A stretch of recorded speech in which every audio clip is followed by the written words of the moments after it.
Em novembro de 2021, um pesquisador chinês descobriu uma falha escondida que estava há anos dentro de sistemas usados no mundo inteiro. O problema era tão grave que recebeu nota máxima de severidade, com uma simples sequência de texto. Um invasor podia fazer um servidor vulnerável, buscar um código de fora e acabar comprometendo a máquina. Minecraft foi afetado. Serviços da Amazon precisaram de correções urgentes e até a rede do Ministério da Defesa da Bélgica entrou nessa história. E o mais assustador é que muitas empresas nem sabiam que tinha aquela falha, porque ela estava escondida dentro de um pequeno componente chamado Log4j, usado silenciosamente por milhares de aplicações. Quem encontrou o problema foi Chang Jiaojun, um pesquisador de segurança do Alibaba Cloud, no dia 24 de novembro. Ele fez o que exatamente se espera em alguém nessa posição. Avisou de forma privada a Apache, que é a responsável pelo software, para que a falha pudesse ser corrigida antes que os criminosos começassem a explorá-la. Só que algumas semanas depois aconteceu algo que transformou uma história de tecnologia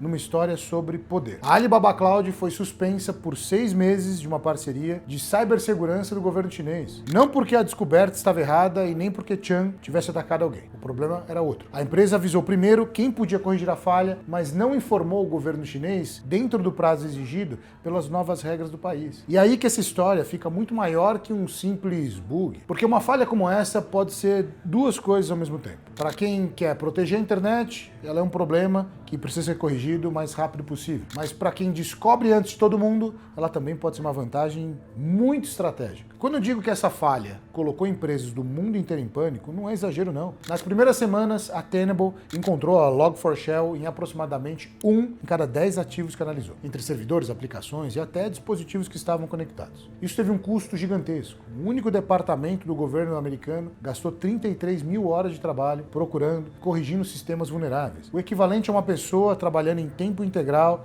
por aproximadamente 16 anos. Empresas de segurança estimaram que, somadas, organizações ao redor do mundo gastaram bilhões de dólares apenas nessa corrida de identificação e remediação. A plataforma financeira vietnamita Onus foi invadida através do Log4Shell e recebeu uma exigência de 5 milhões de dólares para que os hackers não divulgassem os dados roubados. Já o Ministério da Defesa da Bélgica sofreu um ataque que derrubou partes de sua rede e, posteriormente, calculou um prejuízo direto em aproximadamente 2,25 milhões de euros. Talvez o mais assustador seja que corrigir uma vez nem sempre resolvia. Um ano depois, a Tenable ainda encontrava alguma exposição do Log4j em 72% das posições estudadas. E quase 1/3 dos ativos que já tinham sido considerados corrigidos voltaram a apresentar o mesmo problema. Era como tentar eliminar uma peça defeituosa de uma fábrica e descobrir que toda vez que uma máquina nova chegava, alguém podia instalar a mesma peça novamente sem ninguém perceber. Primeiro, vamos entender o que ele encontrou. O Log4j fez uma tarefa aparentemente banal. Ele registra o que acontece dentro de um programa. Pensa nele como um diário de bordo de um sistema. Quando alguém entra em uma aplicação, ocorre um erro, ou um servidor recebe uma determinada informação, ele pode anotar aquilo para que os desenvolvedores entendam depois o que aconteceu, um sistema de log, um diário. Justamente por ser útil e gratuito, acabou incorporado a uma quantidade enorme de aplicações Java. O problema estava em um recurso que permitia interpretar certos textos e consultar endereços externos usando uma tecnologia do Java, que se chamava JNDI. Em versões vulneráveis, se o invasor conseguisse fazer o sistema registrar uma sequência especialmente já feita, o servidor poderia ser introduzido a buscar dados em relação ao endereço, controlado pelo atacante. Em alguns cenários, executar até um código vindo de fora. É como se um porteiro, ao invés de anotar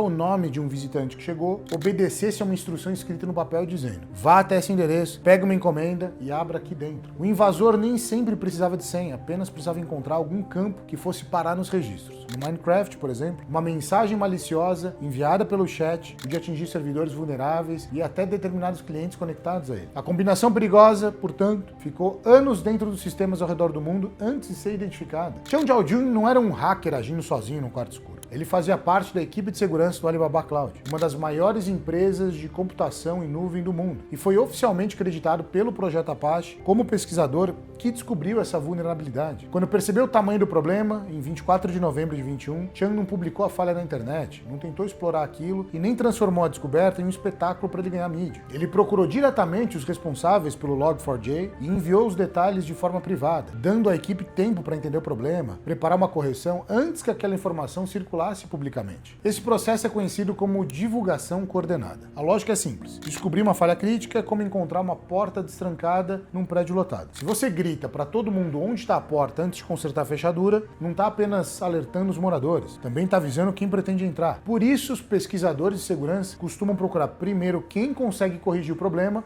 para depois divulgar. E esse detalhe torna a história de Chan ainda mais interessante. Durante anos, o Log4j esteve presente em sistemas espalhados pelo mundo inteiro, analisado direta ou indiretamente por milhares de desenvolvedores e especialistas. Mesmo assim, um pesquisador chinês, trabalhando dentro de uma empresa chinesa, foi que percebeu que estava escondido ali. E isso continua sendo um problema anos depois. Em 2025, quase 4 anos após o mundo inteiro conhecer o Log4Shell e existir uma correção gratuita, aproximadamente 40 milhões de downloads de Log4j, ainda de versões vulneráveis, foram feitas. Ou seja, a gente não está falando apenas de antigos sistemas esquecidos de uma sala de servidor. Até hoje, existe software novo sendo construído com uma falha que virou notícia mundial em 2021. Poucos meses antes do Log4Shell, a China havia criado novas regras para vulnerabilidades de software. O regulamento entrou em vigor em 1º de setembro de 21 e determinava, entre outras coisas, que fornecedores de produtos de rede reportassem as vulnerabilidades relevantes à plataforma para o Ministério da Indústria e Tecnologia de Informação, o MIT. Isso em 2 dias. A regra é mais específica do que muita gente conta. Ela também restringe o envio de vulnerabilidades ainda não públicas para as organizações estrangeiras, mas permite informar o próprio fornecedor do produto vulnerável. Como a Apache mantinha o Log4j, avisá-la era por si só proibido. O problema foi a ausência do reporte paralelo ao governo chinês. A cronologia mostra isso. Chan avisou a Apache em 24 de novembro. O MIT